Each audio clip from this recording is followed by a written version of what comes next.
माननीय श्री चंद्रशेखर जी। धन्यवाद सभापति जी।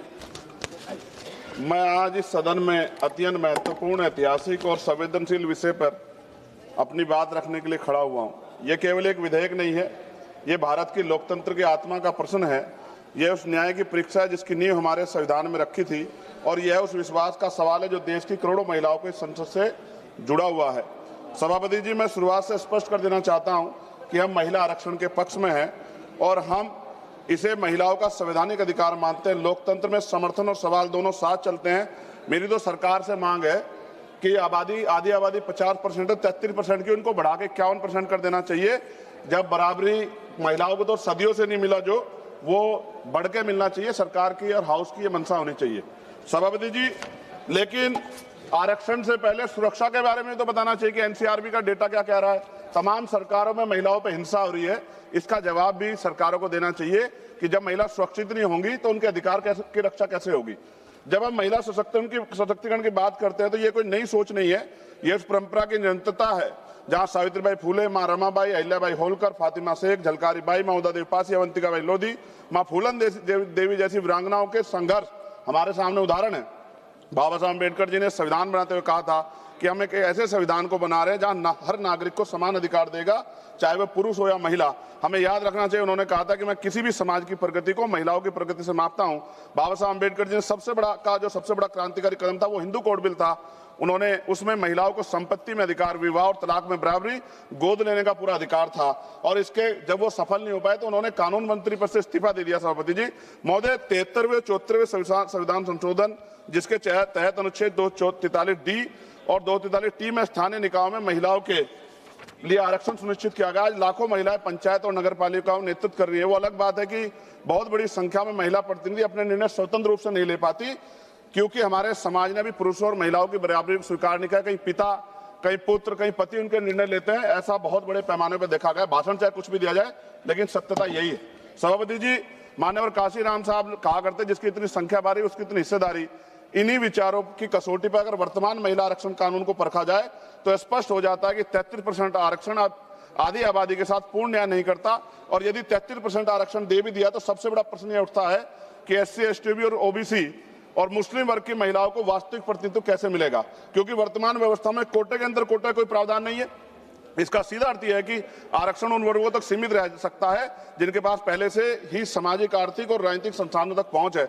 ऐसे में दलित, आदिवासी, पिछड़े और मुस्लिम वर्ग की महिलाओं जो सबसे अधिक वंचित है वो हाशिए पर रह जाएंगी, फिर से प्रतिनिधित्व से बाहर रह जाएंगी। ये न केवल महिलाओं के अधिकारों के साथ अन्याय है बल्कि सामाजिक न्याय की अवधारणा के भी खिलाफ है। आज जरूरत है केवल आरक्षण देने की नहीं बल्कि न्यायपूर्ण और समावेशी आरक्षण सुनिश्चित करने की है।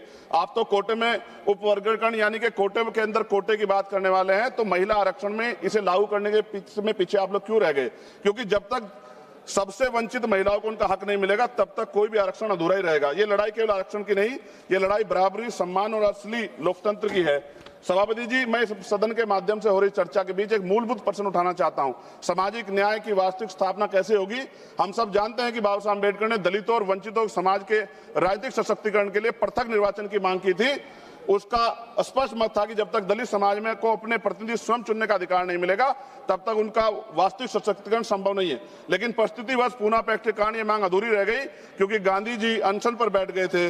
मैं इतिहास को नहीं दोहराना चाहता, लेकिन उस समझौते ने दलितों को आरक्षण तो दिया लेकिन स्वतंत्र राजनीतिक आवाज छीन ली।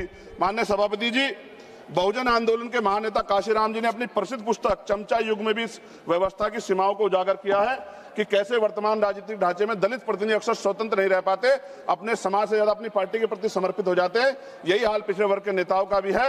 अगर आप सही मायने में दलितों को, महिलाओं को, पिछड़े वर्ग को आरक्षण देना चाहते हैं, लाभ देना चाहते हैं, अगर आप वास्तव में उन्हें संसद में सतत रूप से लाना चाहते हैं तो वक्त आ गया कि उनके लिए पृथक निर्वाचन की व्यवस्था की जाए, क्योंकि बिना स्वतंत्र राजनीतिक प्रतिनिधित्व के आरक्षण केवल एक संख्या बनकर रह जाएगा, सशक्तिकरण नहीं बन पाएगा। अगर हम सच में सामाजिक न्याय चाहते हैं तो हमें आधे अधूरे समाधान नहीं बल्कि साहसिक और मूलभूत निर्णय लेने होंगे। उसके लिए पृथक निर्वाचन की व्यवस्था करनी पड़ेगी। लोकसभा की तरह सभापति जी, राज्यसभा की सीटों में वृद्धि होनी चाहिए। वर्तमान में राज्यसभा की सीटें लोकसभा की सीटों के लगभग 45% है, इसलिए लोकसभा सीटों को बढ़ाने के बाद राज्यसभा की सीटें बढ़ाकर 850 का 45% यानी कि लगभग 383 सीटें होनी चाहिए। सरकार ने अगली जनगणना में, जब गृह मंत्री बोल रहे थे उन्होंने कहा था कि जातिगत जनगणना कराएंगे, वादा किया था अगली जनगणना में SC, ST, OBC की जनगणना कि जनसंख्या की गणना के बाद अब समय आ गया है कि राज्यसभा, विधानसभा, विधान परिषद में भी SC ST की तरह OBC वर्ग के लोगों को जनसंख्या के अनुपात में आरक्षण दिया जाना चाहिए, जहां भी अब तक लागू नहीं है। और पिछड़ी और अति पिछड़ी जातियों को भी लोकसभा और विधानसभा में आरक्षण की व्यवस्था हो, जैसे SC ST के लोगों को है।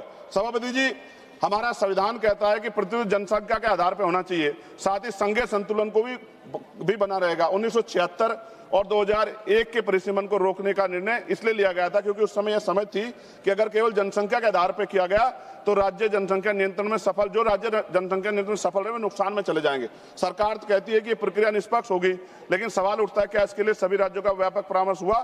क्या कोई सर्वदलीय समिति बनाई गई? क्या राज्यों की सहमति ली गई? अगर नहीं तो यह प्रक्रिया सहमति से नहीं, सख्ती से लागू की जा रही है। मेरी मांग है कि परिसीमन से पहले सर्वदलीय समिति बनाई जाए, राज्यों के बीच संतुलन बनाए रखने के लिए कोई फॉर्मूला तैयार हो। और मेरी मांग है कि राज्य पुनर्गठन के प्रस्ताव है सरकारों के पास, ये परिसीमन से पहले राज्य पुनर्गठन के बारे में सोचा जाए, क्योंकि इतने बड़े बड़े प्रदेशों में उनका भला नहीं हो सकता है। इसलिए बेहतर प्रदेश बनाने के लिए हमें पुनर्गठन के बारे में सोचना चाहिए। सभापति महोदय, महिला आरक्षण कोई राजनीतिक कार्यक्रम नहीं है, महिलाओं का अधिकार है, इसे वोट बैंक की राजनीति से ऊपर उठकर देखना चाहिए। और अखिलेश जी, सभापति जी खत्म करते हुए, अखिलेश जी यहाँ बैठे हुए हैं, मैं उनसे भी आग्रह करूंगा, राजनीति में 1 vote 1 man 1 vote 1 vote 1 value के सिद्धांत पर लोकतंत्र टिका हुआ है। आप देखिए कि दिल्ली की आबादी क्या है और उनको मिल क्या रहा है।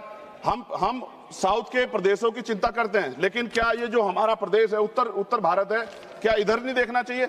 अगर हम लोग करीब से देखेंगे अखिलेश जी, तो 2011 की जनगणना के अनुसार ये समझिए कि उत्तर प्रदेश की आबादी 20 करोड़ थी उस समय, और 20 करोड़ का मतलब हमें आज 140 सीटें मिलनी चाहिए। राजस्थान के साथ भी छल हो रहा है, मध्य प्रदेश के साथ भी, बिहार छत्तीसगढ़ के साथ भी, हरियाणा के साथ भी, पंजाब के साथ भी। मेरी ये मांग है कि हम राजनीतिक भाईचारा निभाते हुए ये ना भूल जाए कि हमारे प्रदेशों के क्या हाल है। आप समझ के देखिए, एक MP कितने क्षेत्रों को कवर कर सकता है? इतनी बड़ी बड़ी लोकसभाएं बनी है। तो ये आज आवश्यकता है कि हम उत्तर का भी ध्यान रखें, हम लोग नॉर्थ का भी ध्यान रखें, और ऐसा कॉमन मिनिमम प्रोग्राम बनाए जिसमें उत्तर प्रदेश का जो 20 सीटों का नुकसान हो रहा है, अगर ये लागू हो जाएगा तो भी वो 20 सीटों का नुकसान की भरपाई कैसे होगी, इसके बारे में ध्यान रखते हुए, और पिछड़े वर्ग की महिलाओं को, मुस्लिम वर्ग की महिलाओं को, और पिछड़े और अति पिछड़े समाज को लोकसभा और विधानसभा में भी आरक्षण की व्यवस्था करानी चाहिए। ऐसी मेरी मांग है। बहुत बहुत धन्यवाद। जय भीम, जय भारत, जय संविधान। बाबा साहब अम्बेडकर जिंदाबाद। मान्यवर काशीराम साहब अमर रहे।